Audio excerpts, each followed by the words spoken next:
Et salut à tous et à toutes et bienvenue dans ce nouveau numéro de GM Web3 comme chaque mardi, chaque mercredi et chaque vendredi matin en direct sur Twitter, sur LinkedIn, non pas du tout, sur Twitter, sur YouTube et sur Twitch.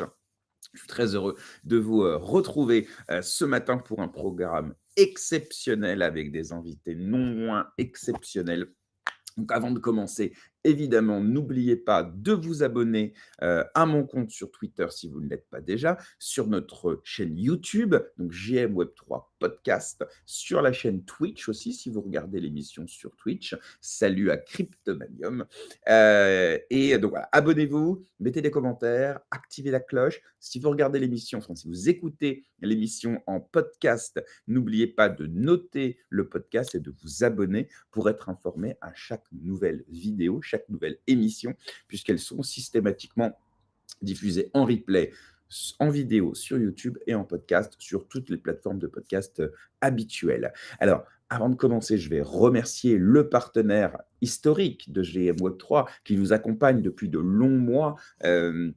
C'est l'école blockchain Alira, que vous connaissez désormais, je pense, mais il faut rappeler que c'est la première blockchain, la première école blockchain de France. Depuis 2019, elle propose des formations de consultants, de développeurs, formations sur la tokenomics, sur l'étude de projet, sur l'intelligence artificielle. Là, par exemple, ils sont en train de lancer une nouvelle session de formation avec la fondation Solana pour former des développeurs Solana. Et en plus, ça, c'est tout frais payé par la fondation Solana. Donc voilà, donc ils font plein de choses et ils méritent effectivement eh bien, cette mention. D'ailleurs, je vous invite, si vous le souhaitez, à prendre rendez-vous directement avec eux en utilisant le lien que je vous mets dans les commentaires. Si vous souhaitez bénéficier d'une remise de 100 € sur l'ensemble des formations, prenez rendez-vous. Et puis, vous verrez avec eux quelles sont les formations qui sont les plus adaptées à votre, voilà, vos ambitions professionnelles, sachant qu'elles sont pour beaucoup certifiées par le ministère du Travail, c'est-à-dire qu'elles vous donnent droit aux différentes aides de l'État, du CFE, Pôle emploi, région, etc. Moi-même, j'ai fait la formation consultant blockchain. Elle m'a coûté 0 €. Le Pôle emploi a tout pris en charge. Voilà, donc un gros shoot-out, comme on dit en anglais, à l'école Alira, qu'on retrouvera très bientôt d'ailleurs dans l'émission pour de nouveaux formats. On est en train de travailler dessus, je vous en dirai un petit peu plus tard. Alors, je suis en direct en même temps avec mon invité qui devrait pas tarder à arriver. Je vérifie les différents enjeux techniques. Excusez-moi. Je disais donc, alors au programme aujourd'hui, un programme passionnant puisque d'abord on va recevoir Jean-Jacques Kiskater, qui est cryptographe, professeur en cryptographie émérite à l'université de Louvain. C'est un monsieur qui a connu énormément de choses pendant sa carrière et qui va voilà, nous raconter plein de choses et surtout qui va nous donner son avis, sa vision sur l'écosystème blockchain aujourd'hui, surtout qu'il s'est encore passé des dingueries cette nuit avec l'officialisation de la réserve stratégique Bitcoin. Il y en a qui sont contents, d'autres qui ne sont pas contents, on va en discuter évidemment. Et puis à 11h30, je recevrai les deux cofondateurs de Hawk Research, Artem et Lilian, qui viendront nous parler du fee switch, et puis surtout voilà, de la dernière version de Uniswap, également de la dernière proposition de la DAO de AAV. Donc on va parler finance décentralisée avec eux. Je me suis dit, tant qu'à parler de ça, mieux vaut faire venir les cracks qui se sont intéressés sur le sujet. Et vous pouvez retrouver des articles très bien faits d'ailleurs sur Hawk Research, où vous trouvez tous les liens de toute façon en description de la vidéo. Voilà, ça c'est fait. Je vous précise aussi, tiens, avant de recevoir mon invité, que j'ai lancé un Tipeee qui vous permet, si vous le souhaitez, de soutenir la chaîne en faisant un don de 1 €, 10 €, 100 €, 1000 €, faites ce que vous voulez. Et l'idée, c'est que pour nous, ça nous permet de continuer de pouvoir produire ces émissions en toute indépendance et ça soutient la ligne éditoriale et ça soutient les coûts du format. Donc voilà, donc n'hésitez pas, le lien est également dans la description. C'est tout à fait facultatif, mais c'est vrai que ça nous fait toujours plaisir quand quelqu'un, voilà, nous fait un petit don, même 1 €.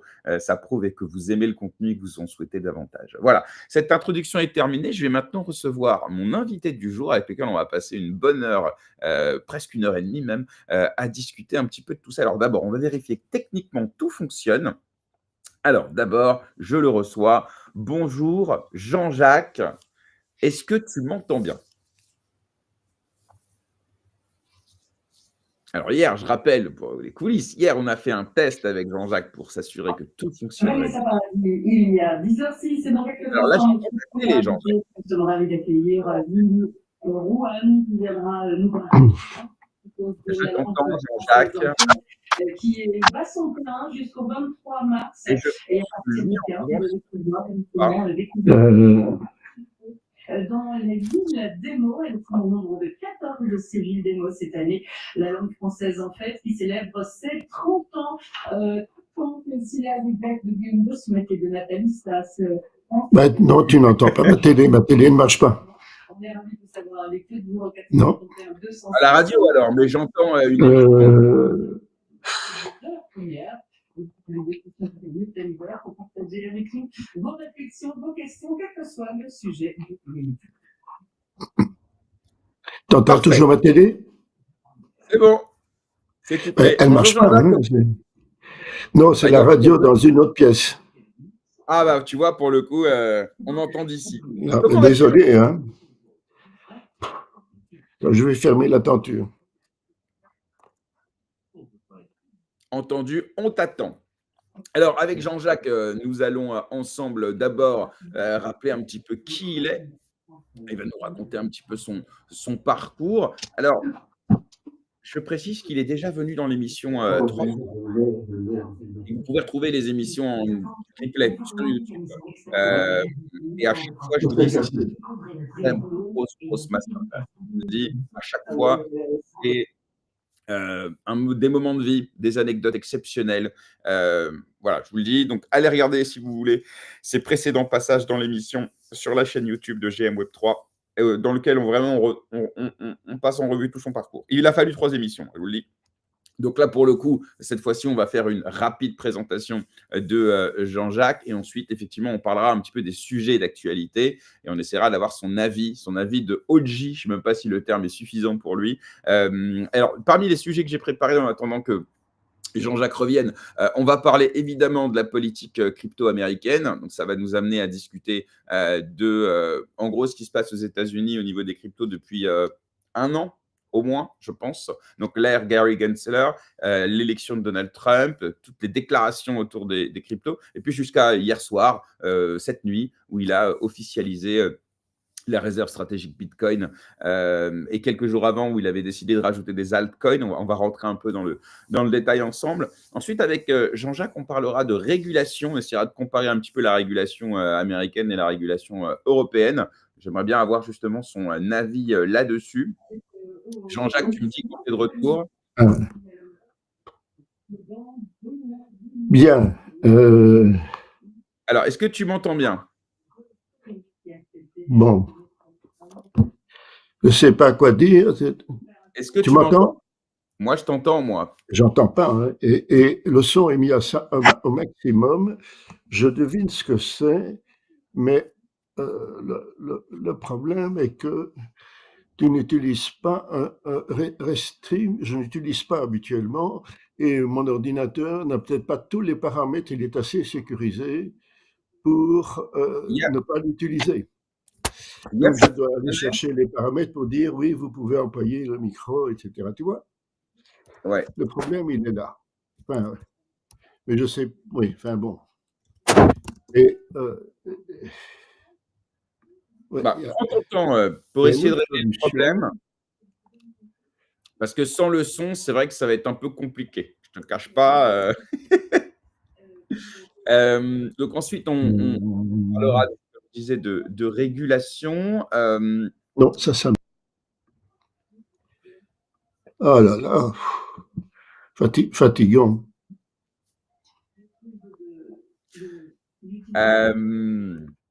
Ensuite, on parlera de stablecoin aussi. J'aimerais avoir son avis sur le poids des stablecoins aujourd'hui. Et puis, et j'aimerais qu'on finisse avec lui aussi par parler un petit peu d'intelligence artificielle.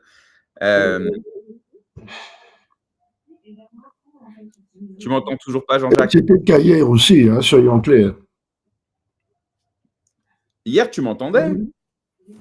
Effectivement aussi que glaner, par exemple, je peux avoir des comptes très différents en fonction de l'utilisation que l'on en fait. Et donc, j'ai un peu d'expert dans le texte que vous avez. Oui. Bon, espérons. Bon, ok. Le problème. En plus, j'ai vraiment... Bon. Bon, merci en tout cas à tous pour votre patience. Je vous dis, ça vaut le coup. Le jour où il va récupérer le son, là, pour le coup, ça va envoyer du lourd. Donc, voilà, désolé pour ces petits problèmes techniques. Malheureusement, on n'a pas la main. On a fait le nécessaire. J'aime beaucoup utiliser des gens qui et peut-être que les enfants ne pas. On entend toujours ta radio, par contre, Jean-Jacques. Et que la profondeur fait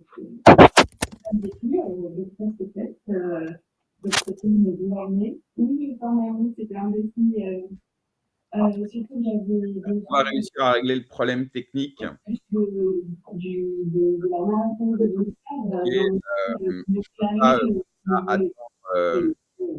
avec cette histoire la possibilité à nos auditeurs de découvrir. J'avoue, alors je ne sais pas trop quoi faire. Ce que je vous propose pendant ce temps-là, c'est qu'on analyse un petit peu l'actualité et que déjà on revienne sur les dernières informations qu'on a eues, notamment sur cette réserve stratégique Bitcoin aux États-Unis. Alors, j'ai regardé un petit peu ce matin. Donc, effectivement, voilà les enjeux de l'executive order que Donald Trump a signé cette nuit sur cette réserve stratégique de Bitcoin. Alors, il faut savoir il y a quelques jours, on nous a appris qu'en plus du Bitcoin, il allait ajouter les cryptos XRP, Solana et Cardano et Ethereum, évidemment. Et ça avait fait beaucoup de bruit. Là, en regardant l'executive order, donc le décret présidentiel, on peut dire, qu'il a voté, voilà les éléments qu'on a.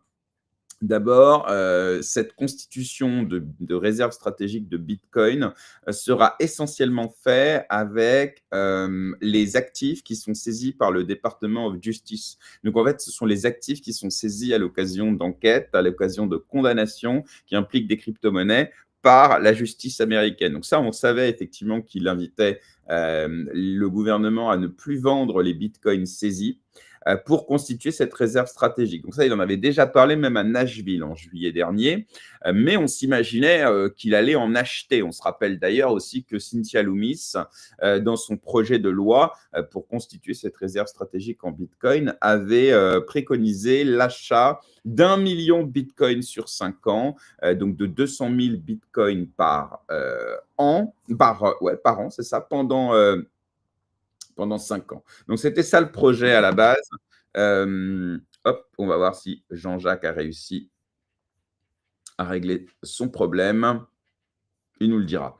Voilà, donc pour le coup, là, pour l'instant, on met un petit peu de côté l'achat de Bitcoin, ce qui explique notamment pourquoi le marché s'est effondré, parce qu'il s'attendait à avoir cette pression acheteuse massive de la part du gouvernement américain avec les impacts que ça a derrière, parce que forcément, ça peut mener d'autres États, d'autres économies à décider eux aussi d'acheter du Bitcoin. Mais pour l'instant, voilà. Alors, ils ne s'interdisent pas d'acheter du Bitcoin. Attention, c'est juste que ce n'est pas forcément la priorité. Il y a un élément qui est important, c'est que les Bitcoins, effectivement, qui vont être intégrés à cette réserve stratégique, eh bien, ne sera pas vendu. Donc, on est sur un objectif de long terme, un objectif d'actif de réserve de valeur. Donc, on n'est pas sur de la spéculation ou du trading d'à court terme.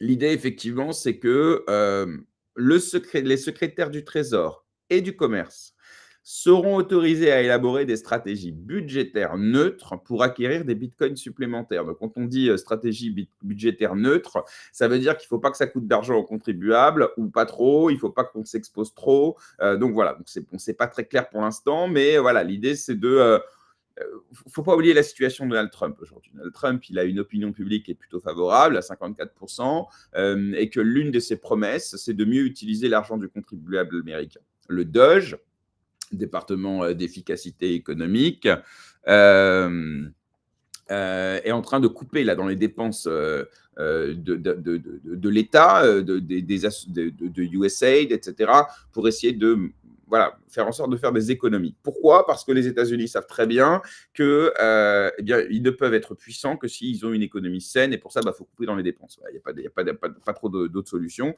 Et donc voilà, donc il ne veut pas rajouter des dépenses pour l'État. Donc c'est pour ça qu'à mon avis, sur la partie achat de Bitcoin, il se dit peut-être que les Américains ne comprendraient pas que j'achète du Bitcoin à tout va, avec les risques de volatilité associés évidemment.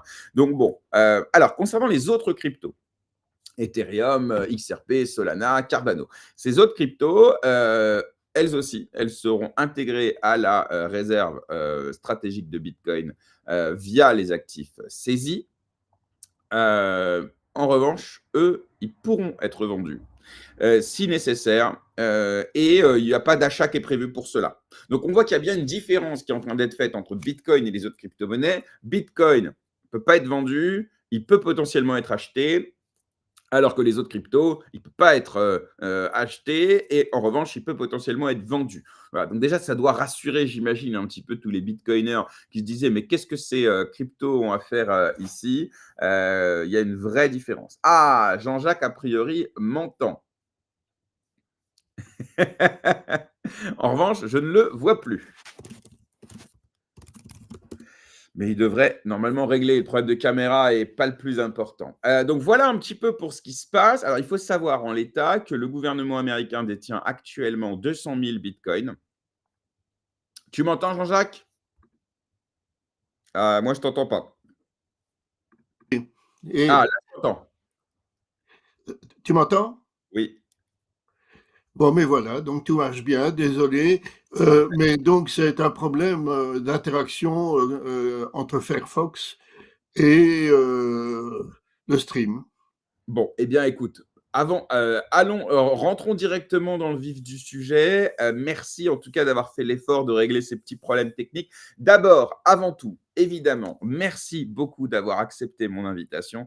Tu sais, alors on se tutoie, je préviens aux auditeurs, on s'est déjà mis d'accord avec Jean-Jacques, il est déjà venu dans l'émission, il m'a autorisé à le tutoyer. Sinon, évidemment, je ne me permettrais pas. Merci Oui, oui. de venir ce matin. C'est toujours un immense plaisir de t'avoir. Alors, Jean-Jacques, pour celles et ceux qui ne te connaissent pas, est-ce que tu peux d'abord te présenter un petit peu, nous dire un petit peu ce que tu as fait, et voilà, comme ça, on va poser un peu les bases et on va dire un peu qui tu Ouais, es. comme tu sais, je suis très bavard. Bon, On a mais le temps. donc, je vais essayer quand même d'être assez, court. Bon, mais voilà. Donc, sans parler de ma jeunesse, mais j'étais quand même très, très bricoleur en électronique. Donc, j'ai fait des études d'ingénieur en mathématiques appliquées.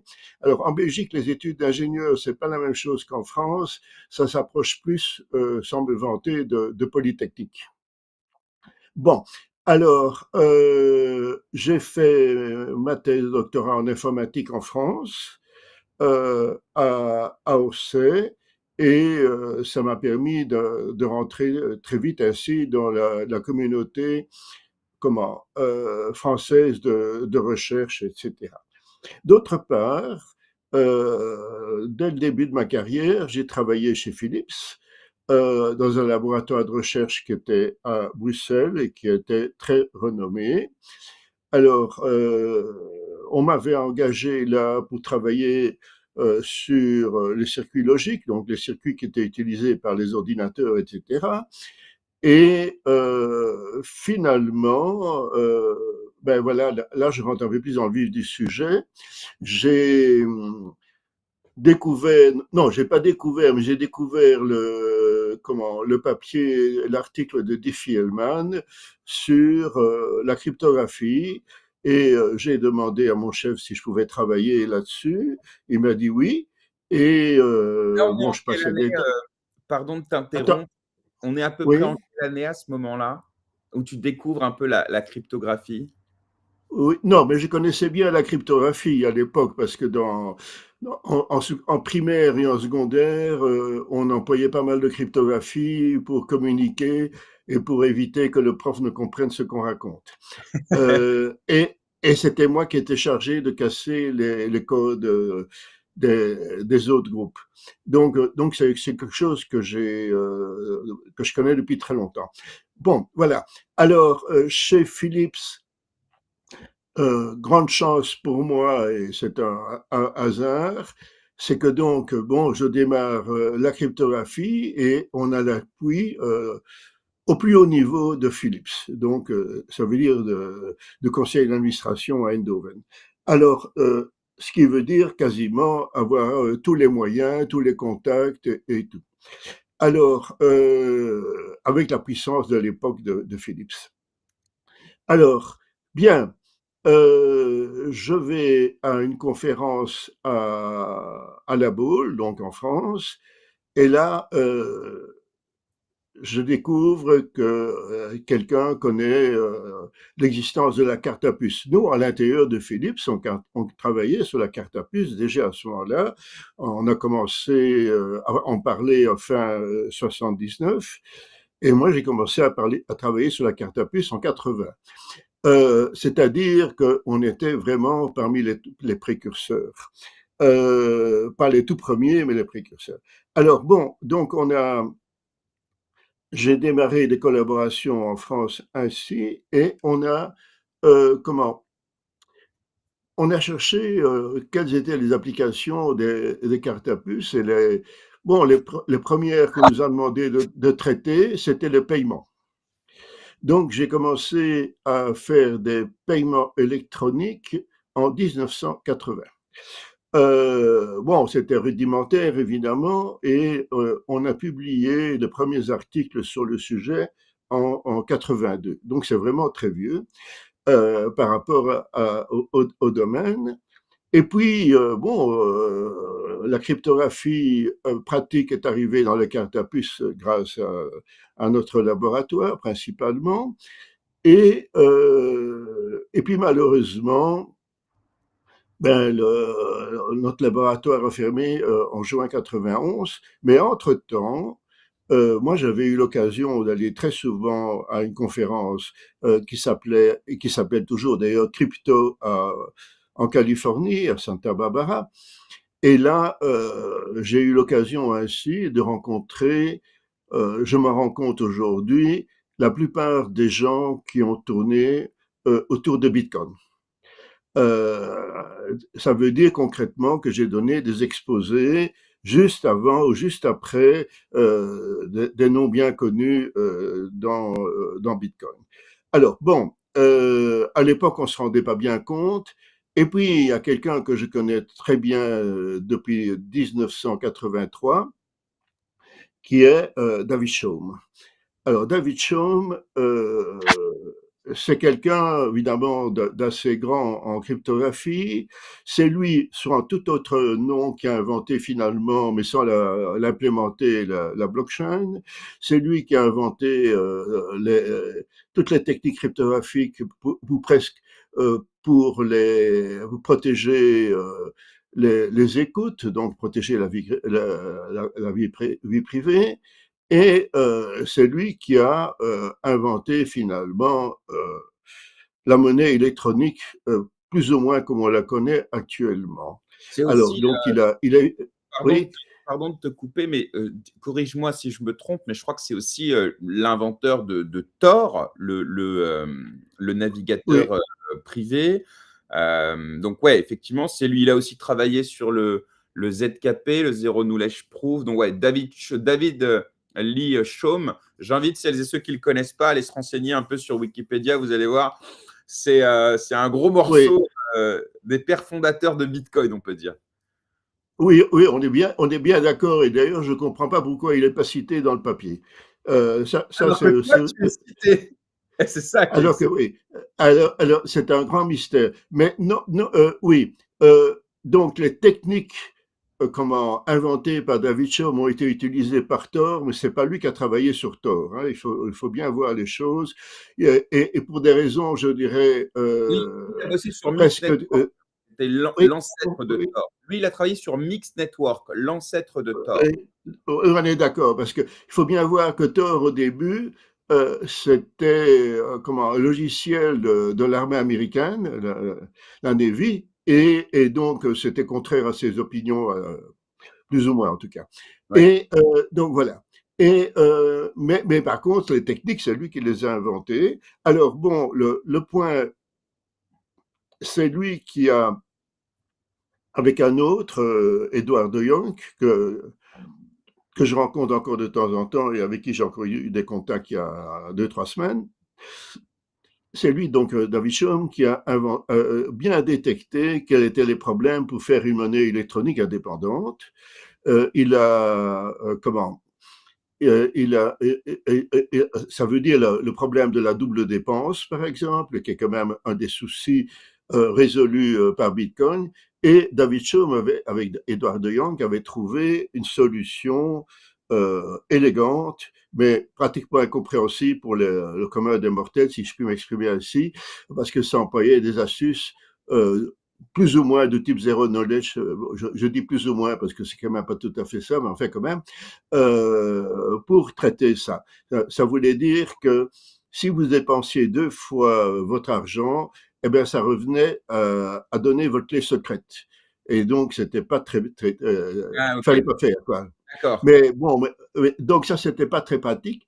Alors, donc moi, je continue, j'ai travaillé à Cartapus, et puis en 90, David Chaum commence à penser à s'occuper de DigiCash. Il est à Amsterdam à ce moment-là. Alors, en fait, ce qu'il faut savoir, et c'est assez étonnant, c'est qu'à l'époque, il est approché par le gouvernement hollandais pour créer une monnaie électronique anonyme pour le gouvernement.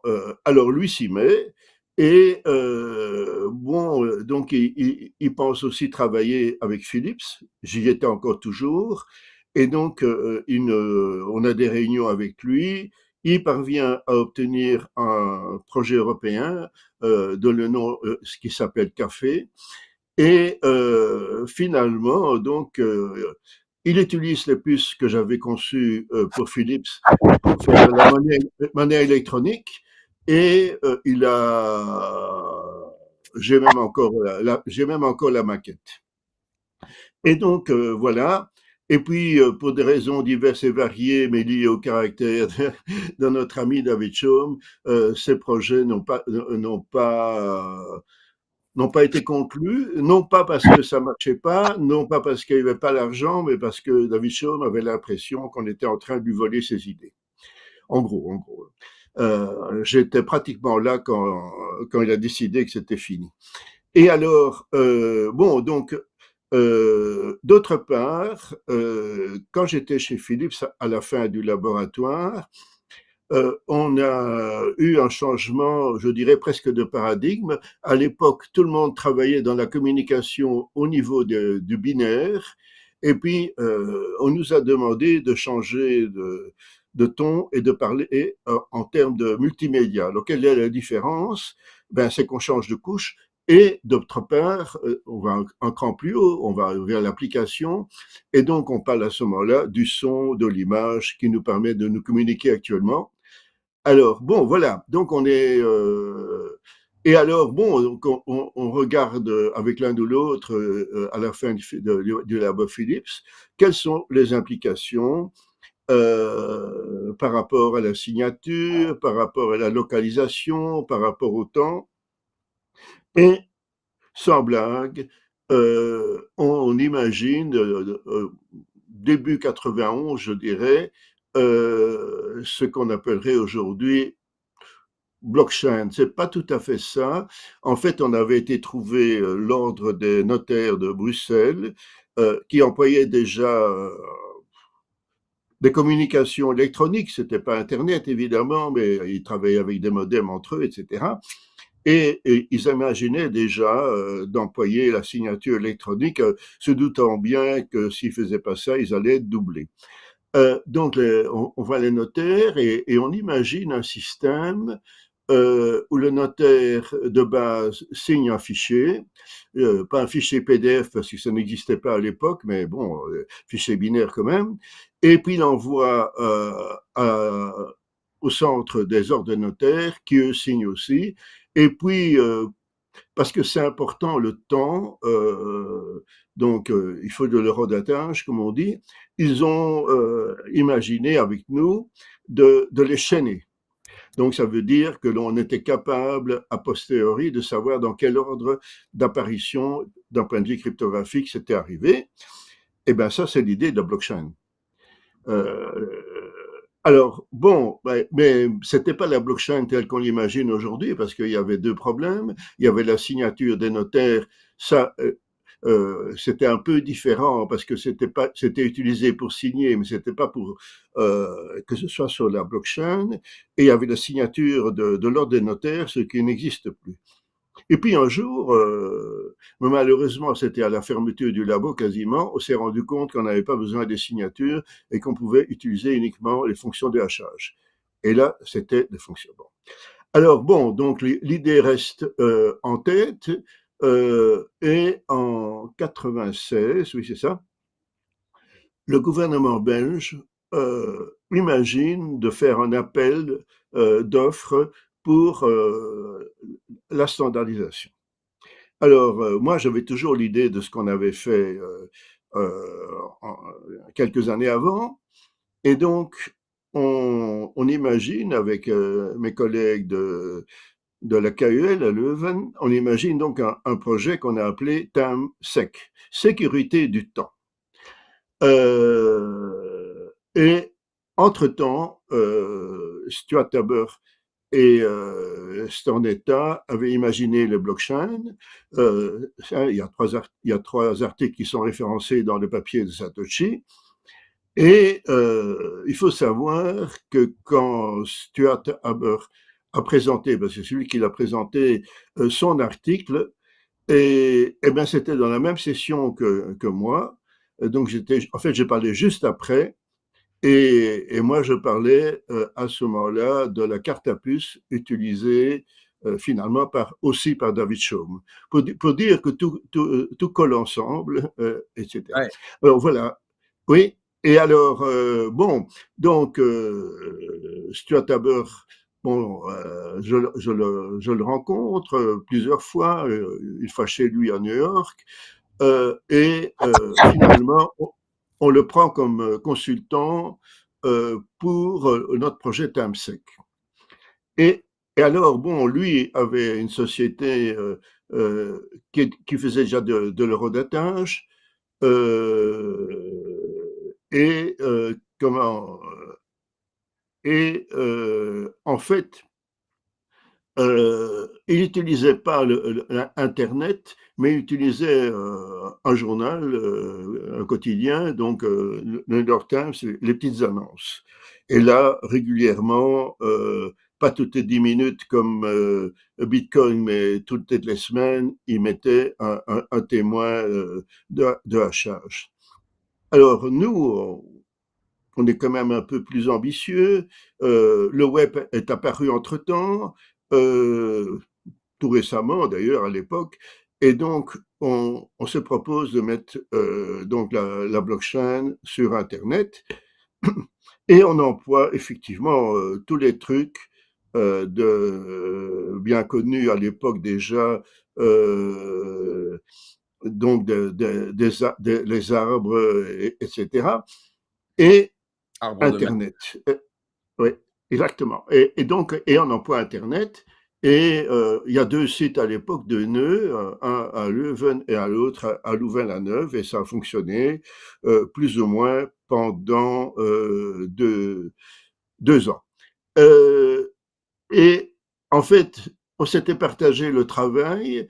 Leuven s'occupait des fonctions de hachage, et nous de ce qu'on appelle aujourd'hui le blockchain, et qui à l'époque s'appelait les registres chaînés.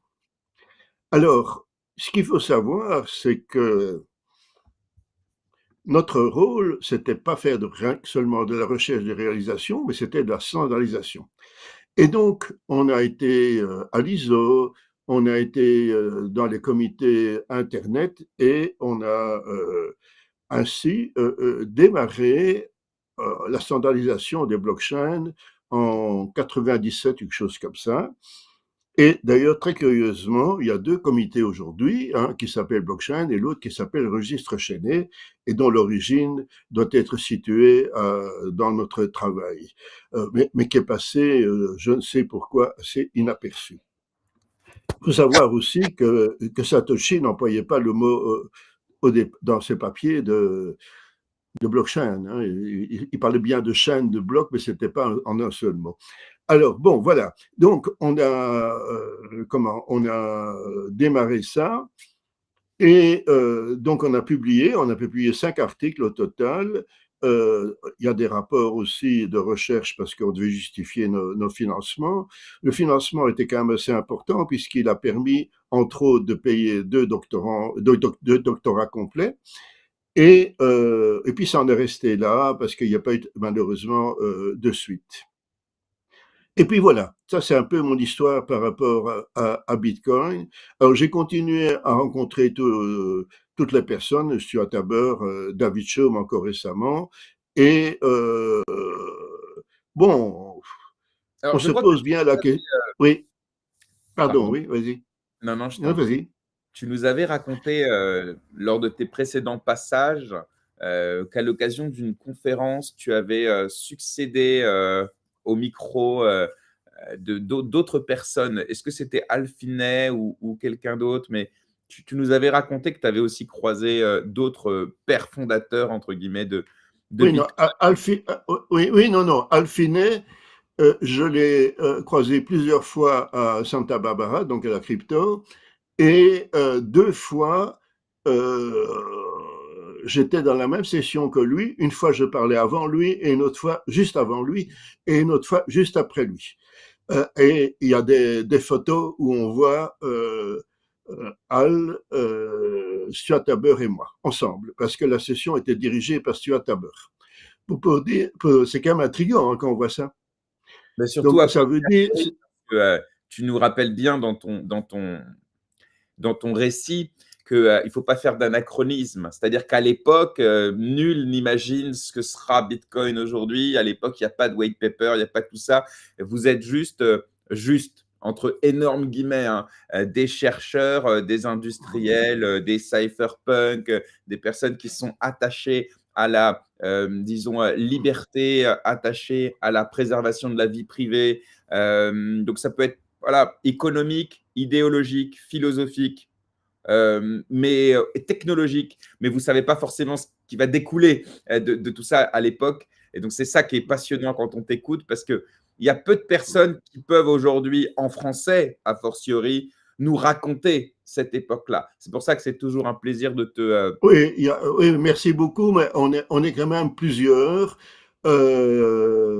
Mais c'est vrai que comment Stuart Haber est beaucoup moins bavard, mais quand même, on a quand même réussi euh, à réunir une fois lors d'une session similaire à celle-ci, il y a une dizaine d'années, on a fait ça, ou il y a 5 ans, je ne sais plus, enfin non, c'est il y a 5 ans.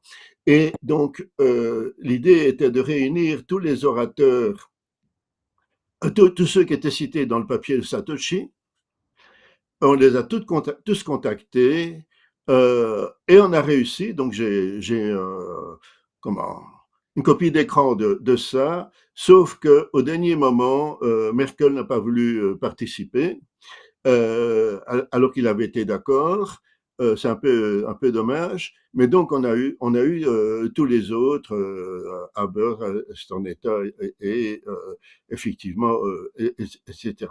Bon, alors bon, donc, et on s'est posé évidemment la question qui est Satoshi, etc. Ça a duré une bonne demi-heure. Et Alors, on alors, a essayé de recommencer. Oui, comme ça, on va avancer un petit peu. Tout le monde se pose la question, quel est ton avis sur l'identité de Satoshi Nakamoto. On en a déjà parlé, mais je suis obligé de te reposer la question. Et ensuite, on parlera, si tu veux bien, des sujets un peu plus contemporains. Mais voilà, petite question que tout le monde se pose. Est-ce que tu as une idée sur qui est-il? Qui sont-ils? Ou est-ce que c'est toi, Satoshi Nakamoto? Parce que, en fait, on ne sait Non, pas. non, non, non, non. D'abord, ce n'est pas moi, Ok. mais vu tout ce que j'ai raconté et d'autres choses que j'ai pas encore racontées à vous, en tout cas, c'est parce que c'est long. Hein, et puis, il faut resituer ça dans le temps. Et parfois, on permute. Enfin bon. Mais ce qui est heureux, c'est qu'il y a beaucoup de traces. Hein, donc, Internet est notre ami ici dans ce cas-ci. Bon, mais donc. Euh, il est possible que plusieurs d'entre nous aient rencontré Satoshi. Ça, c'est possible. Alors, j'ai déjà fait quand même quelques efforts. Il se fait que, mais j'ai pas encore tout exploré, il se fait que je possède une copie des listes des participants de tous les cryptos.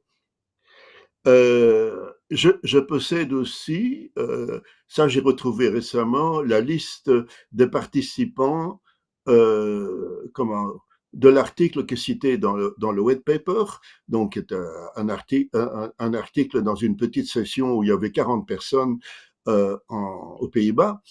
Et, euh, et là, il y a personne qui pourrait être Satoshi. Ce qui ne veut pas dire qu'il n'y était pas, parce que mon nom n'est pas non plus dans la liste, ce qui est quand même un peu curieux. Euh, bon, vraisemblablement, comment, j'étais pas inscrit, mais j'ai quand même été parce que on présentait le papier, enfin quelque chose comme ça. Mais donc, on ne sait pas toujours très bien qui était là, etc. Bon, enfin, je réponds à la question. À titre personnel, et il y a des bonnes raisons à ça que je peux expliquer si nécessaire. Et il est peu vraisemblable que Satoshi, c'est une seule personne. Alors, je m'explique. L'interlocuteur, celui qui a sans doute finalement finalisé le white paper, celui qui a fait les emails, nombreux emails que l'on connaît, c'est sans doute une seule personne, bien sûr. Enfin, bien sûr, sans doute. Mais je ne vois pas comment il pourrait avoir fait tout ce qu'il a fait avec la qualité et avec le fait que c'est un chercheur mûr. Hein, il faut quand même être clair. L'article ne fait que 8 pages. Il donne des bonnes références. Il est à jour. Et il y a des idées qui sont le fait d'employer la blockchain pour résoudre la double dépense et la solution proposée est quand même une idée géniale. Ça, il faut quand même le dire, et éclairante et nouvelle. Et beaucoup de gens y avaient réfléchi avant et n'avaient pas trouvé de solution de ce type-là. Donc, il faut bien voir que ça veut dire quoi. Ça veut dire qu'il y a eu un groupe qui a sans doute fait du brainstorming, qui a relu les articles, il faut quand même savoir aussi qu'il y a au moins 3 versions du white paper, mais que les 3 versions sont quand même assez semblables, c'est question plutôt de vocabulaire ou de précision. Alors, comment différencier les trois versions? Ben, c'est simple, c'est très simple. L'adresse email de Satoshi n'est pas la même. Euh, voilà. Alors, bon, donc il faut bien voir qu'il y a quand même eu des discussions en interne dans un groupe qu'on peut estimer de 5 à 6 personnes. Il faut aussi savoir que ce groupe-là peut-être avait besoin d'argent pour pouvoir se déplacer, pour pouvoir discuter, etc. Et que donc il y a un financier sans doute. Alors maintenant, on va me dire, oui, mais d'accord, mais comment est-ce que c'est possible que 5 personnes, disons, euh, se taisent? Ben, c'est qu'elles ont un secret commun. Et peut-être bien que c'est le secret, ben, on le connaît, c'est le million de Bitcoin. Et peut-être bien que si on réfléchit un petit peu, euh, c'était volontaire de la part, je dirais, de l'informaticien, mathématicien, etc., Satoshi, donc dans le groupe. c'était de faire ça pour un peu les démarrer, bien sûr, mais aussi pour les coincer. Et donc, aujourd'hui, si quelqu'un avait, ce que je crois pas, la clé secrète pour déverrouiller ce million de bitcoins, eh ben, il est clair qu'il aura un problème. Plusieurs problèmes. Il y en a plusieurs personnes sans doute qui revendiqueraient au moins une partie, et puis il y aurait une chasse, etc. Donc c'était peut-être que j'invente, mais c'était quand même assez visionnaire de faire ça. Euh, Bon, voilà, on peut beaucoup discuter. En fait, il faut bien voir que l'origine de Bitcoin, d'un point de vue historique, c'est quand même en 2008 euh, le fait que la bourse et l'économie américaine ne va pas très bien. C'est la crise des Euh, subprimes. Ni- Exactement, exactement, mais il y avait pas que ça, il y avait pas que ça, hein. Loin de là, alors, il y avait aussi la bulle Internet qui explosait avec rebond. La bulle Internet, c'est 2000, hein. Mais bon, il y a eu des rebonds, donc voilà, donc il y a eu ça, donc ça c'est l'origine, et ça on peut être certain à peu près, vu les marques qui sont restées dans le blockchain. Notamment dans le Euh, blog, on a un article, dans le premier bloc de Bitcoin, on a un article et, d'un journal qui dit qu'en gros, ils vont émettre de la monnaie pour régler le problème. Enfin, en gros, c'est ça le message. Il faudrait que je retrouve dans le détail, mais il oui, est. non, non, c'est ça, exactement. Donc, on voit l'ambition de Bitcoin qui est justement de faire table rase de ce système financier corrompu, centralisé, très opaque, etc., avec ce système de paiement pair à pair, etc. Absolument. Voilà, donc on est bien d'accord. Et comment?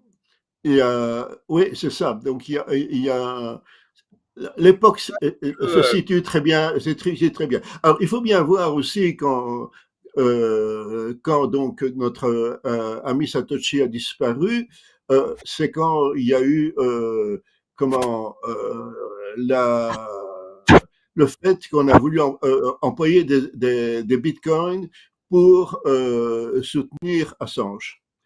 Donc ça lui a pas plu du tout, en disant c'est beaucoup trop tôt, ça va tuer l'idée, attendez. Et bon, mais ça, ils ont continué.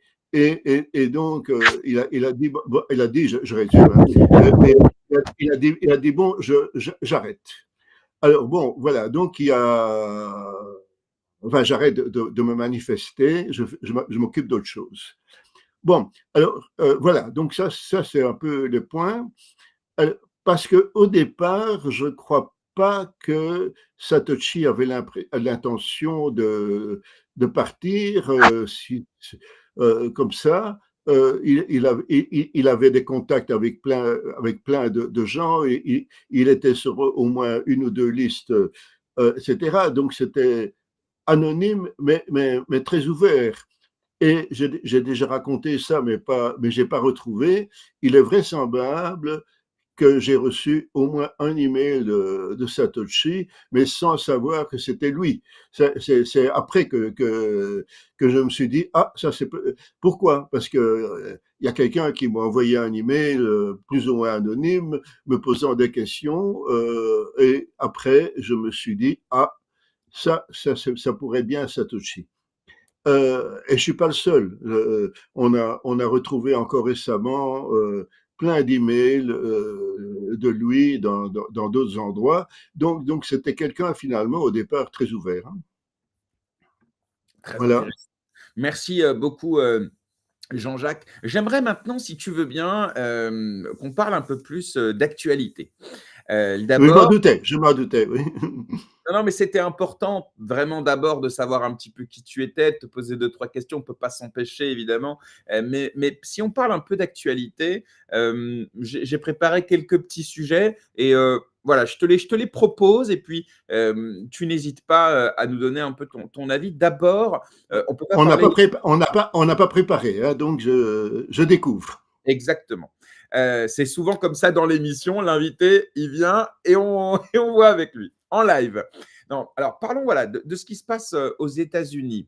d'abord. Depuis 1 an maintenant à peu près, avec la campagne de Donald Trump, avec depuis son élection, avec son investiture il y a à peine 50 jours, à peine, hein, c'est encore très récent. On a vu un changement de paradigme important de la part du gouvernement lié au Bitcoin et aux crypto-monnaies. On a vu évidemment la SEC changer de braquet aussi. On a des lois, on a des intentions. Et là, cette nuit, on a enfin officiellement la création de la réserve stratégique américaine avec du Bitcoin, mais également d'autres crypto-monnaies.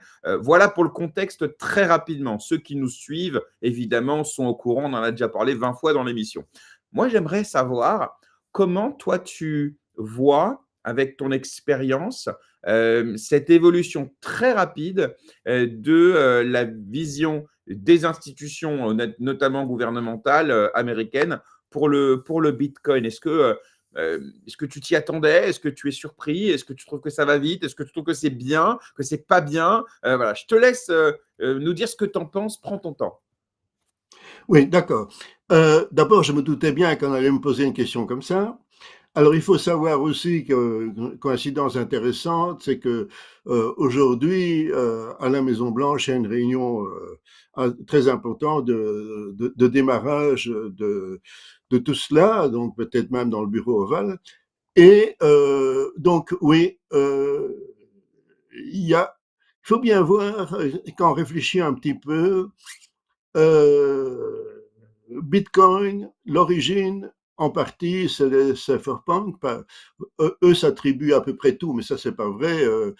Stuart Tabor et Stan Eta n'en font pas partie. Voilà. Bon, en fait, comment?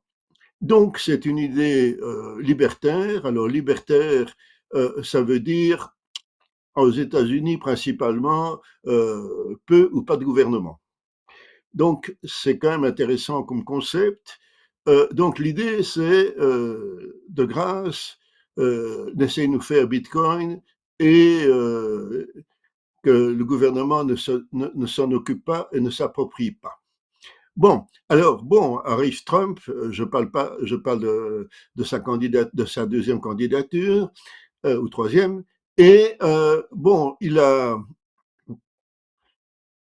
son groupe, avec lui, ont repris bien sûr beaucoup d'idées libertaires. Il y a trop de gouvernement, il y a trop d'administration, et donc il est assez proche finalement des idées libertaires. Euh, on pourrait préciser, mais je connais quand même ça assez bien, et c'est parfois très étonnant de discuter avec des libertaires parce que on s'attend souvent à des gens du genre hippie, etc. Et puis on découvre qu'en fait, la seule chose qui est important pour eux, c'est fichez-nous la paix et laissez-nous gagner notre argent et notre argent seulement. Bon, enfin, c'est pas tous, hein, mais quand même beaucoup. Enfin, bref, et la partie cypherpunk n'est qu'une toute petite partie là-dedans, bien sûr. C'est la partie utiliser la cryptographie pour protéger la vie privée, ce qui évidemment est aussi un argument.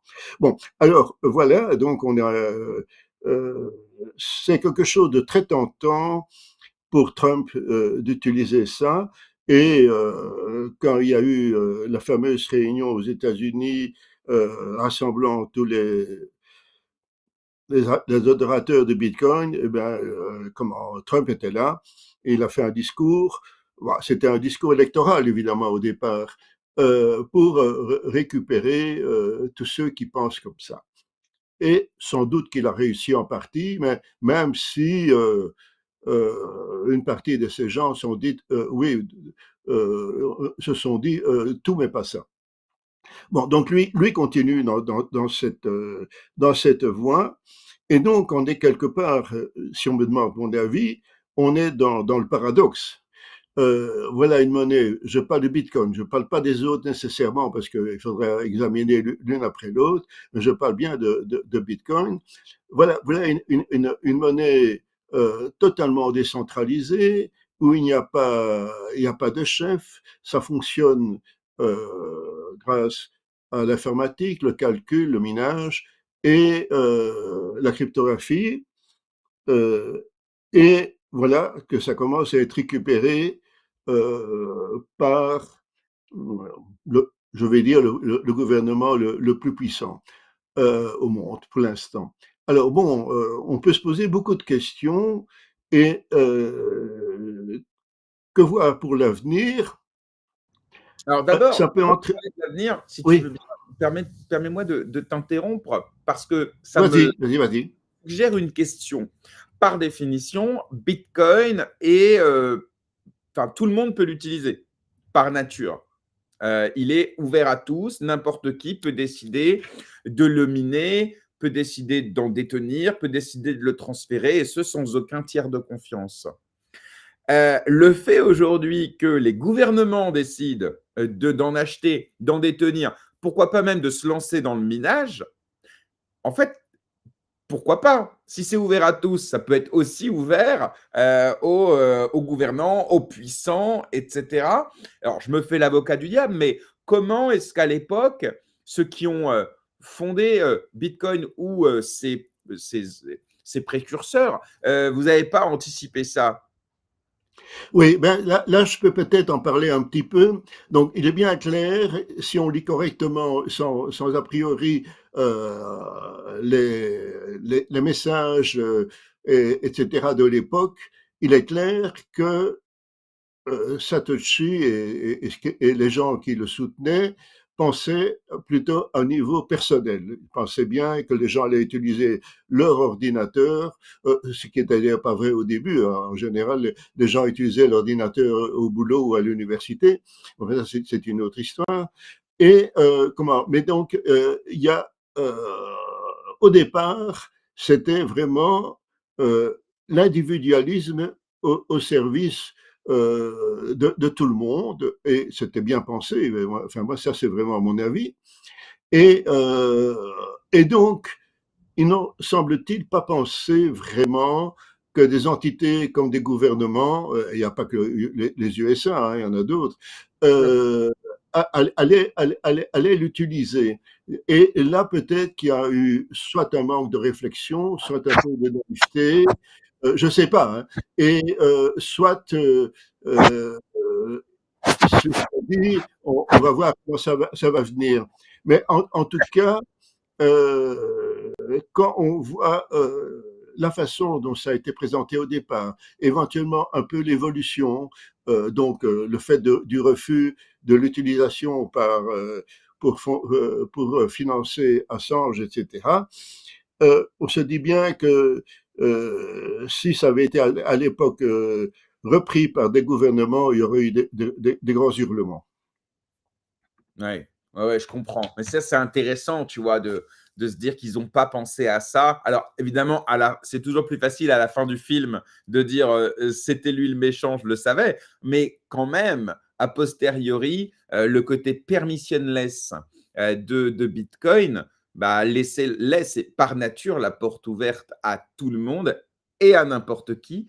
Donc, c'est intéressant. Euh, tu voulais continuer, pardon, avant que je t'interrompe. Tu allais nous parler de peut-être l'avenir, du rapport entre Oui. Bitcoin, politique et même économie monétaire, puisque qui dit réserve de valeur, réserve stratégique, dit aussi que ça devient peut-être un nouvel étalon, un nouvel or numérique. Je te laisse poursuivre. Oui, mais avant ça, je vais dire qu'ils n'ont pas prévu, ou il n'a pas prévu, enfin, c'est le groupe qui n'a pas prévu, parce qu'il y a des gens qui ont pu parler publiquement, il y a eu des discussions publiques, etc. Mais il faut bien voir que c'est le même problème avec le minage. Le minage, ils n'ont pas prévu les poules. Qui est quand même un problème. Il faut quand même bien voir que les trois principaux poules aujourd'hui, c'est à peu près la moitié de la puissance de calcul du minage.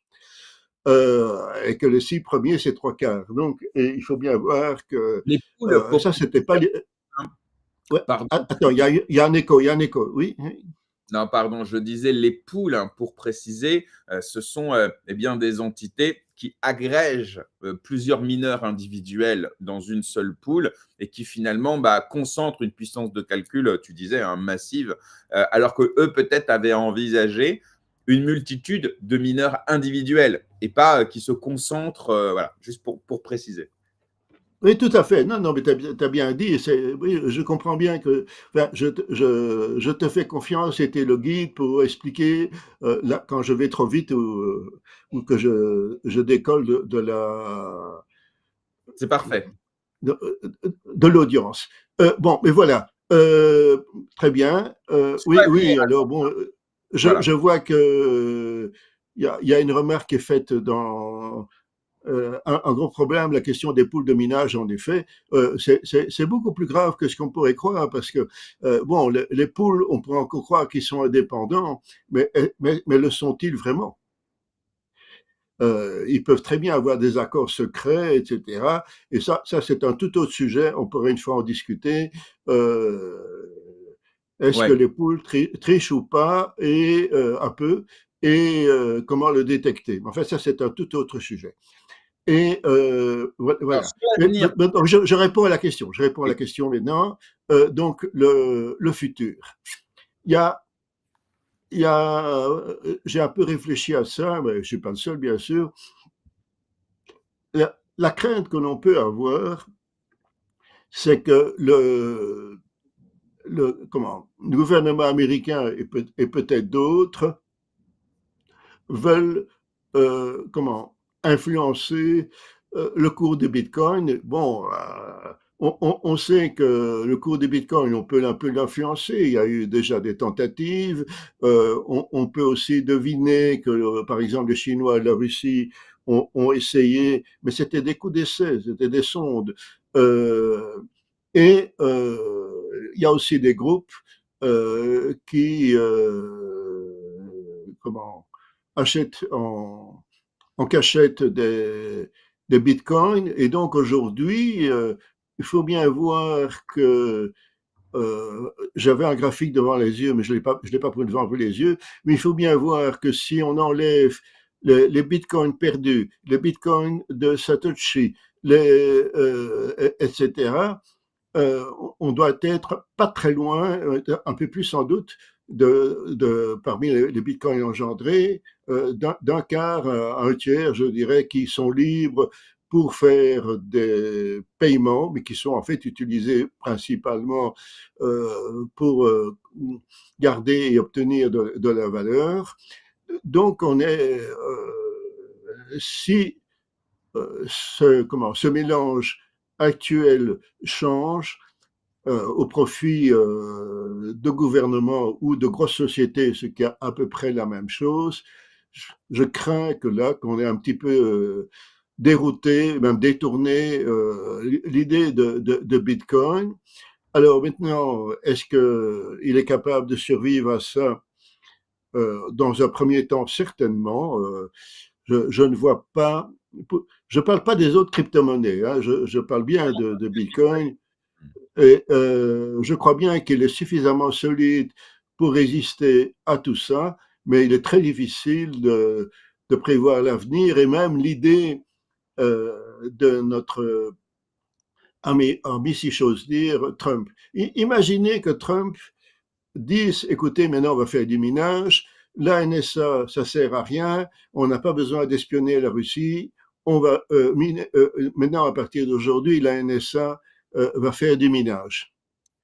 Bon, la puissance actuelle, sans doute, de la NSA est sans doute inférieure au minage total, mais ça ne devrait pas être trop difficile d'y arriver.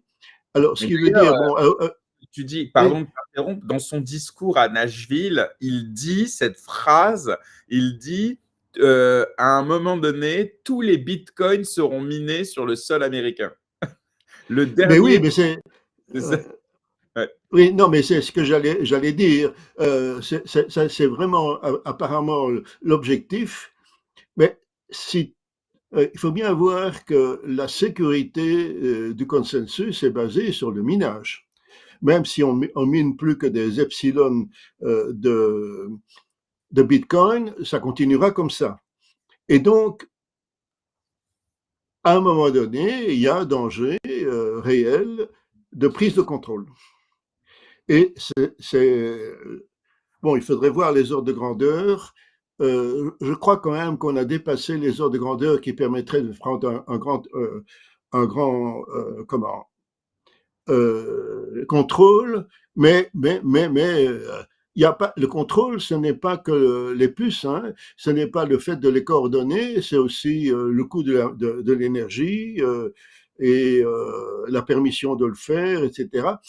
Il faudrait voir si ce mélange-là ne permettrait pas finalement de dérouter. Il faut pas 100%. Hein, il y a, bon, on a parlé de 51% à un moment donné, mais en fait, on pourrait imaginer, vu l'histoire actuelle, on pourrait imaginer des scénarios, il faut beaucoup moins que ça.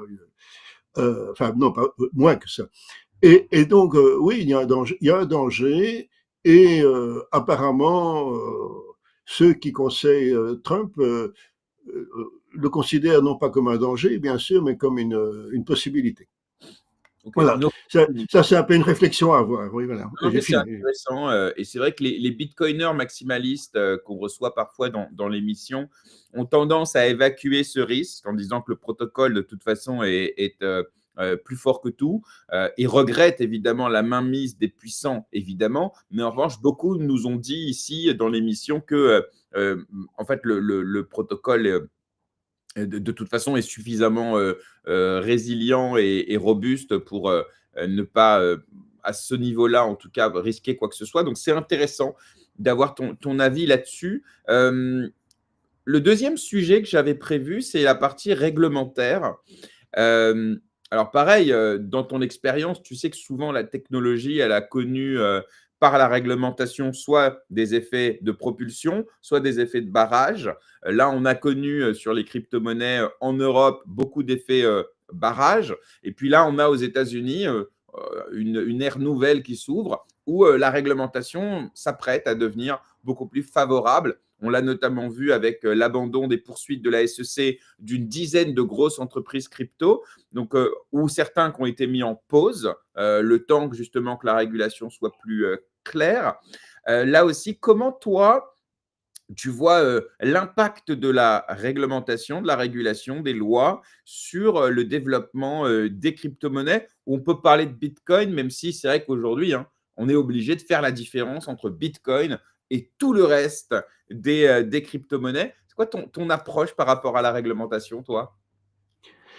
Oui, alors je vais un peu revenir en arrière, comme tu l'as suggéré d'ailleurs.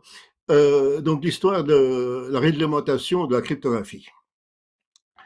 Alors, bon, ça évolue très fort, hein, il faut bien voir, et il y a des événements, notamment en France, tout récents, actuels, ou en Angleterre, ou en Australie, qui le montrent. Donc, en fait, il faut bien voir que jusque 96, la cryptographie aux États-Unis était hyper réglementée. Ce qui a sans doute bloqué pas mal de choses, mais un certain nombre de groupes et d'universités américaines ont fortement résisté et vraisemblablement aussi cela a consolidé les cypherpunks puisque c'était pas permis, ça devait être permis pour les libertaires.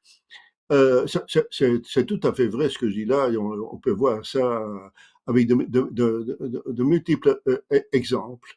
Alors, la cryptographie a été libéralisée aux États-Unis en 96 et en France en 98. Il faut se souvenir, donc, il y a moins de 30 ans.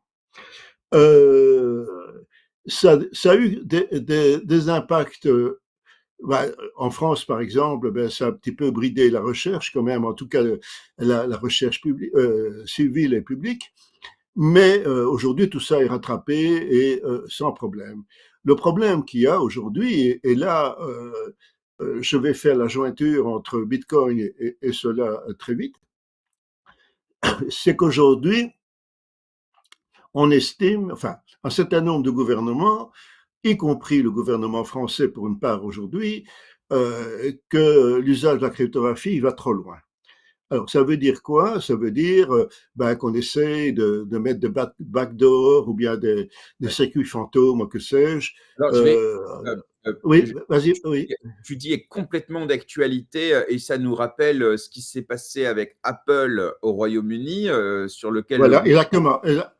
Oui, a exactement. demandé effectivement de cesser, le cryptage bout en bout, sur Apple. D'ailleurs, Apple a attaqué, l'Angleterre pour ça, mais entre-temps, elle est obligée de se plier à la réglementation. Et puis en France, on a, le réseau social ou la messagerie sécurisée Signal, qui a annoncé qu'elle serait prête à quitter, la France, parce que la loi, qui consiste à mettre une backdoor en fait dans le cryptage de Signal est selon eux contraire à leurs valeurs, etc. Et puis on pourrait même parler de Telegram avec le patron de Telegram qui avait été arrêté en France et qui avait dû changer ses conditions générales d'utilisation à la suite de ça. Voilà, juste pour contextualiser, donner deux, trois petites informations d'actualité pour Oui, éclairer la présentation. oui, oui, oui, c'est ça. Oui, oui, je ne peux pas parler de tout parce que autrement ça devient un autre sujet. Mais ce que je voulais dire en conclusion de cette partie-ci, c'est que la réglementation sur la cryptographie évolue. Alors, l'avantage et peut-être même le défaut en partie de Bitcoin, c'est qu'ils n'ont pas de chiffrement. Donc, ça veut dire que c'est ça que je voulais dire en conclusion. Donc, il risque fort pour cette partie-là de la réglementation, d'être immunisé. Il n'emploie que des signatures et des fonctions de hachage, et ça n'a jamais été considéré comme du chiffrement. Donc ça, je vais y revenir pour la signature. Ça, c'est un grand avantage par rapport à d'autres crypto-monnaies où là, on risque de tomber sur la réglementation pour des raisons similaires aux réseaux sociaux ou aux messageries. Voilà, bon, ça c'est une chose. Cela étant, il y a réglementation financière, évidemment, et là, bon, on peut parler de Mika et tout ce qu'on veut, j'ai pas envie d'en parler maintenant, mais c'est pour bien dire de quoi je parle. Là, on peut évidemment comment se poser des questions, et aux États-Unis, effectivement, il y a pour l'instant, je dirais, on relâche tout, et c'est peut-être une bonne chose, même si c'est pas nécessairement dans le contexte qu'on aurait voulu. Et dans les autres pays, dans le monde, ça évolue en haut, en bas, etc. Il y a une réflexion générale à faire, c'est qu'il est évident, à plus ou moins moyen terme, que la monnaie va être, la monnaie d'État, je veux dire, va être aussi une crypto-monnaie, d'une façon ou d'une autre. Bon, peut-être bien que le papier-monnaie va continuer, je le souhaite en tout cas dans ses effets, mais il faut bien voir, je reviens à ce que j'ai dit tout à l'heure, je ne crois pas que j'avais bien explicité ça. Un certain nombre de gouvernements qui avaient consulté David Chaum, leur idée était bien de faire comment, des crypto-monnaies qui avaient les mêmes propriétés que le papier. Ce qui n'est pas nécessairement évident, hein, parce que effectivement, quand on passe du domaine matériel, physique, au domaine, je dirais, informatique ou communication, eh bien, tout change. Alors, si vous me permettez, je vais donner un exemple euh, qui, la première fois qu'on le dit, mais maintenant, évidemment, ça devient connu, choque beaucoup de gens, c'est justement la signature. La signature manuscrite, ben normalement, elle est unique, elle est sur votre carte d'identité, elle est considérée plus ou moins comme un moyen de vous reconnaître, et il y a des spécialistes qui peuvent dire si cette signature vient de vous ou pas. Et donc, en gros, même si c'est pas tout à fait bien réglementé, à titre personnel, j'ai deux signatures, pour prendre un exemple. Euh, j'ai une signature que j'utilise pour dire que je suis présent à un endroit, et puis j'ai une signature qui me dit que je me commets à quelque chose. Et j'estime qu'il ne faut pas mélanger les deux. Mais enfin, il y a peu de gens qui font ça. Et mais voilà, la, la signature électronique, ben, c'est tout autre chose, ça n'a rien à voir.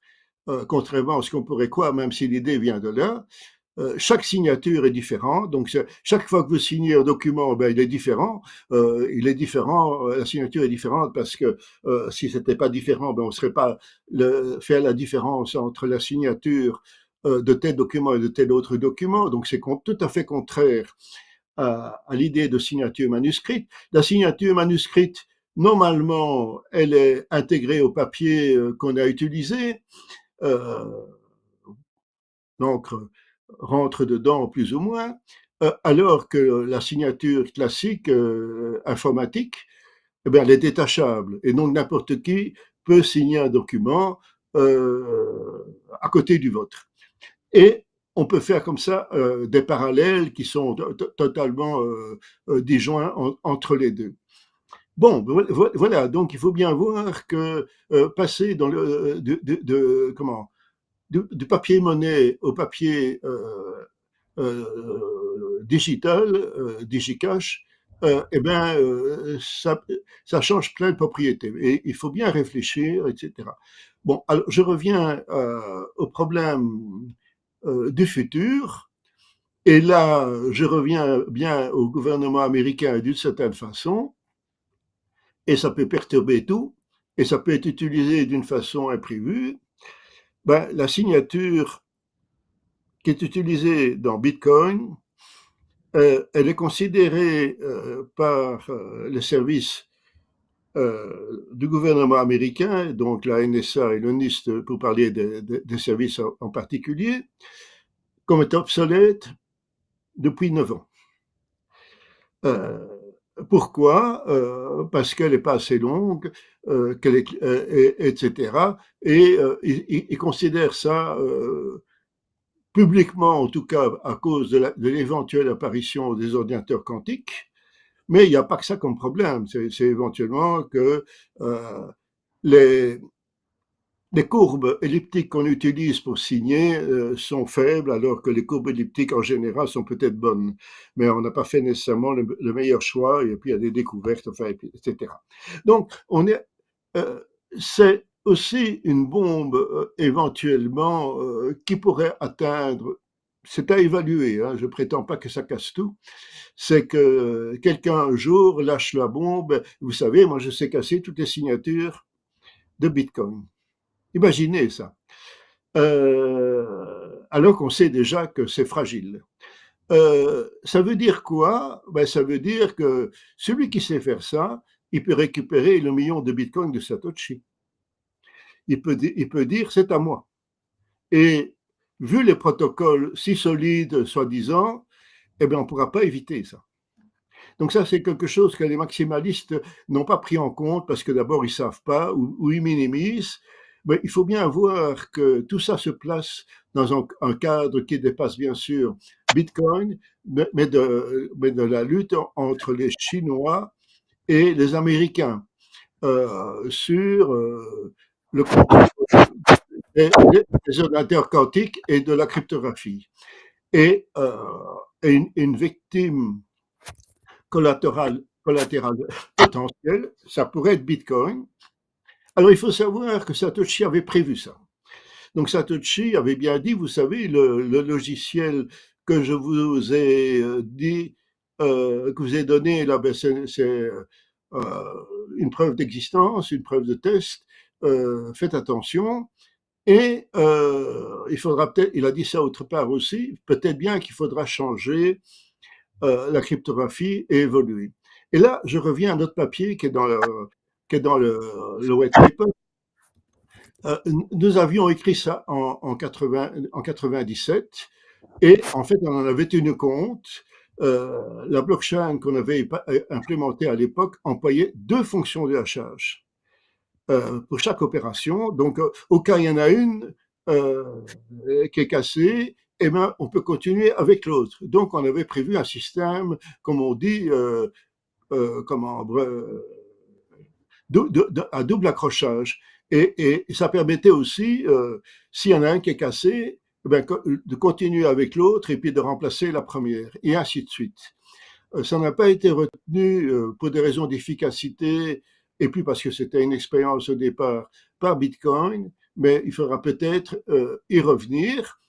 Et là, il y a un problème intéressant, c'est que si ça devient un petit peu gênant pour les signatures ou même pour la fonction de hachage, les deux fonctions de hachage utilisées parce qu'il y a les mêmes problèmes, euh, comment consolider le passé, le futur, c'est facile, mais comment consolider le passé? Il y a des réflexions là-dessus, mais quand on voit la difficulté qu'il y a à changer quoi que ce soit au protocole, on peut se poser des questions si ça arrivera à temps, si ça arrive un jour. Ah, c'est Voilà, passionnant. ça c'est un peu les réflexions. Non, non, mais c'est vraiment hyper intéressant et c'est vrai que, on parle de plus en plus, la mécanique quantique, de l'ordinateur quantique sur lequel Google, par exemple, est en train de travailler. Mais on sait que tu as raison que la Chine aussi, travaille, massivement dessus. Mais bon, elle publie pas forcément ses recherches quotidiennement, donc on saura qu'ils l'ont développé trop tard à mon avis. Mais c'est intéressant parce que là aussi, quand tu demandes à des bitcoiners maximalistes, et je l'ai fait récemment, est-ce que vous avez peur de l'ordinateur quantique? Et c'est vrai que leur réponse, c'est non, parce qu'en fait, le jour où il sortira, nous, en fait, on aura déjà modifié, puisque le code de Bitcoin n'est pas immuable par définition. Si le consensus des développeurs est présent, ils peuvent décider de modifier le standard de hachage. Aujourd'hui, c'est le SHA 256, mais demain, ils peuvent décider d'en utiliser un autre beaucoup plus robuste. Et en fait, eux, ils ont le sentiment qu'ils auront un coup d'avance. Qu'est-ce que tu en penses de ça, justement? Mais moi je pense, j'ai déjà donné maintenant un peu la réponse, je crois que c'est faux. Ouais. C'est faux parce que les maximalistes sont optimistes. Alors, je suis pas des gens optimistes, mais ils le sont peut-être un peu trop parce qu'ils sont maximalistes. Non, ça n'arrivera pas à temps, ou bien si ça, si, il faut bien être clair, ça se fera éventuellement dans une sorte de débâcle. Et alors, bon, il faut bien faire la différence entre le passé et le futur. Le futur, je l'ai dit maintenant, là, il n'y a pas trop de problème, même si modifier les protocoles, ce n'est pas évident. Il faut bien voir que c'est facile à dire qu'il faut modifier, que c'est facile à modifier les protocoles. Le problème, c'est pas de modifier le protocole. Le problème, c'est d'être hybride, c'est-à-dire garder pendant un certain temps, et ce certain temps, ça peut être assez longtemps, le passé et le futur en coexistence. Ça prend de la place, ça prend des ressources de tout genre, et ça cause aussi des erreurs, et ça complique les protocoles. Alors, je suis certain qu'on n'a pas tout prévu dans ce côté-là, et quand on voit les difficultés qu'il y a à changer les protocoles aujourd'hui de sécurité d'Internet en tenant compte de ce qu'on appelle donc les algorithmes post-quantiques, on se dit que il y a pas mal d'énergie à y mettre et aussi de consensus. Il faut que tout le monde soit d'accord, il faut qu'on distribue et ça prendra sans doute beaucoup de temps. Maintenant, il est possible que ça servira à rien parce que l'ordinateur quantique existe, soyons clairs. Mais est-ce qu'il existera au niveau de casser des signatures et des fonctions de hachage? Ça n'est pas clair du tout.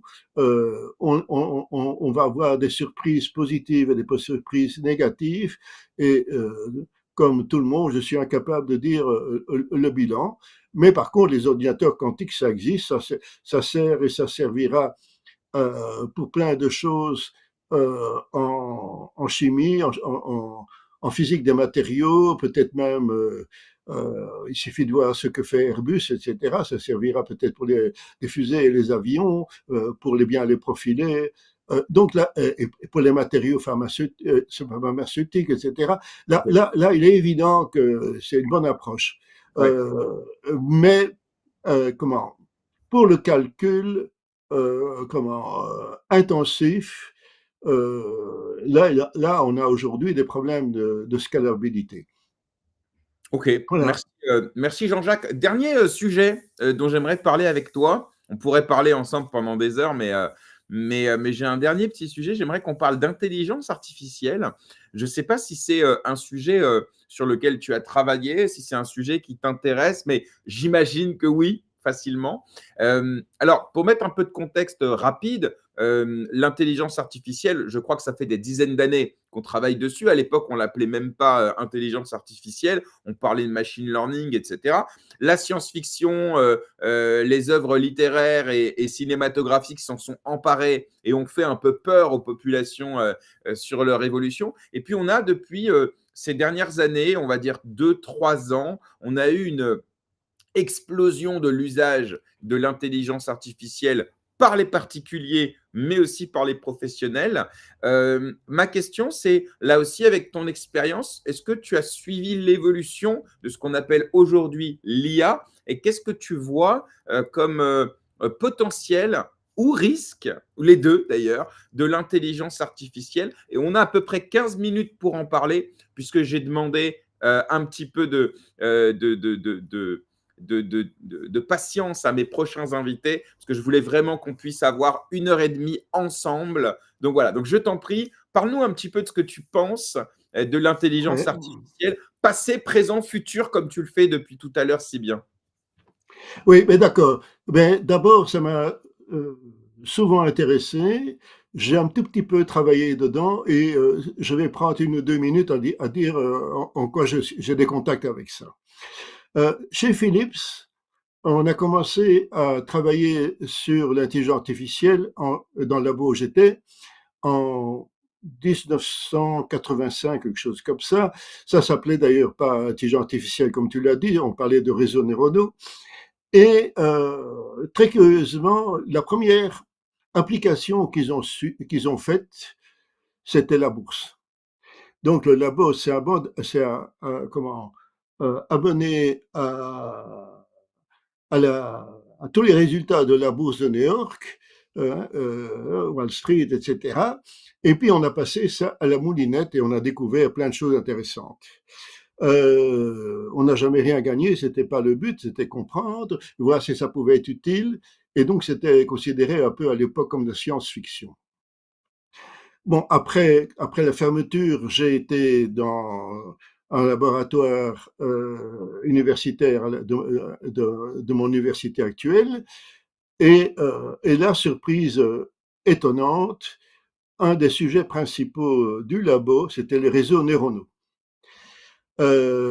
Donc, ils ont employé ça pour faire de la reconnaissance de forme, la reconnaissance d'écriture, de chiffres, etc.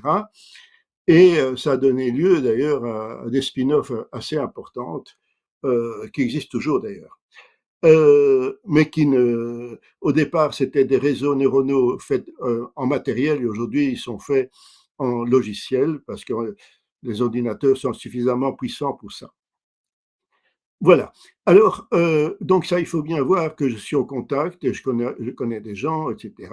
J'ai organisé aussi, il y a 4 ans, 5 sessions de 5 conférences. Donc ça veut dire que j'avais invité 25 conférenciers sur le sujet et on a réussi ainsi à avoir non seulement, tout le contexte belge et français, mais aussi suisse, un peu, comment, canadien où se trouvaient les bons à l'époque. Et donc j'ai bien suivi ça. Et alors, la région wallonne m'a payé il y a quelque temps une formation courte au MIT sur l'intelligence artificielle, où là j'ai rencontré à peu près tous les grands noms. Donc voilà, donc j'ai suivi. Bon, d'accord. Alors, qu'est-ce qui se passe aujourd'hui avec l'intelligence artificielle? Mais c'est peut-être une catastrophe, c'est la création facile de crypto-monnaies. Donc les crypto-monnaies, jusqu'il y a 2, 3 ans, étaient créées, je dirais, à partir d'une idée, à partir d'un appel ICO, que sais-je. Et puis voilà. Et donc le nombre a atteint à un moment donné, je ne sais pas moi, 24 000, quelque chose comme ça, même s'ils ne sont pas tous recensés. Mais aujourd'hui, on n'en sait plus trop rien. On est peut-être à des millions parce que l'intelligence artificielle permet de créer des crypto-monnaies comme on veut. Alors, le Ah, développement du nombre de cryptos, il s'est fait notamment avec l'émergence des meme coins. sur lequel, en fait, tu as même pas besoin d'intelligence artificielle puisque en Non, quelques exact. Et en plus.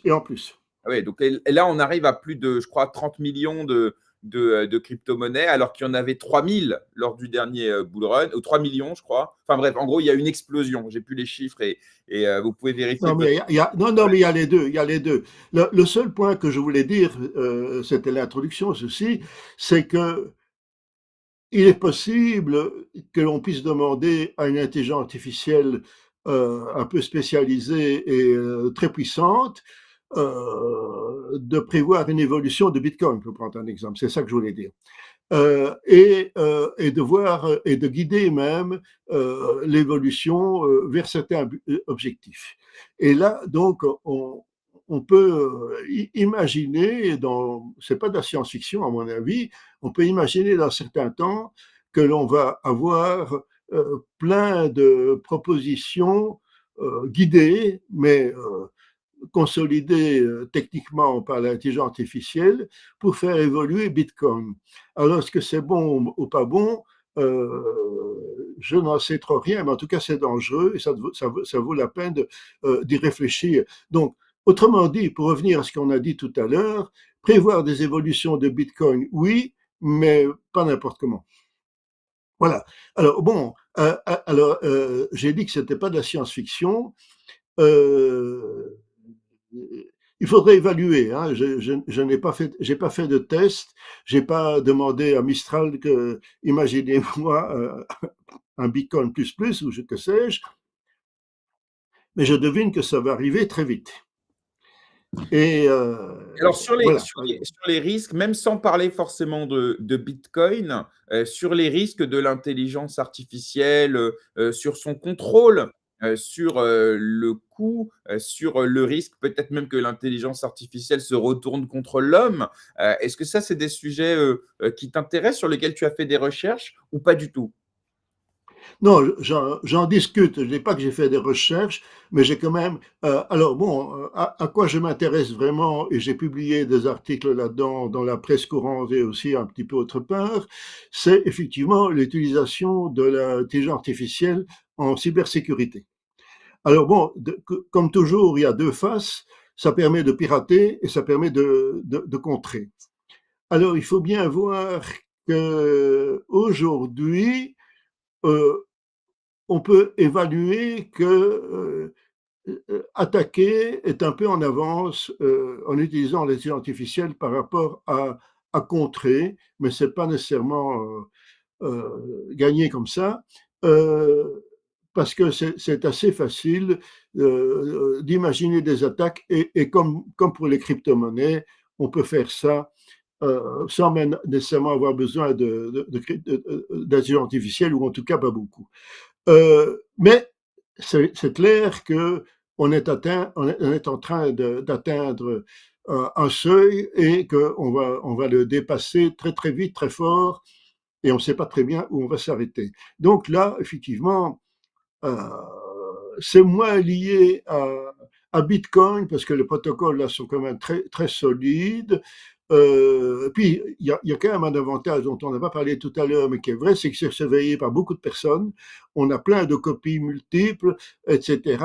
Et donc, c'est pas la même chose d'attaquer Bitcoin en général et par l'intelligence artificielle en particulier, et d'attaquer une société ou un site web ou un ordinateur personnel qui est toujours limité en ressources, etc., qui n'est même pas nécessairement bien surveillé. Donc ici, l'avantage de Bitcoin, c'est effectivement le nombre de mineurs, le nombre de nœuds, peut-être moins le nombre d'utilisateurs qui, eux, ne comprennent pas grand-chose ou ne surveillent pas suffisamment, mais au moins on a une communauté de plusieurs dizaines de milliers de personnes dans le monde qui sont là. Et ça, c'est à mon avis, et c'est vrai, c'est une très grande force.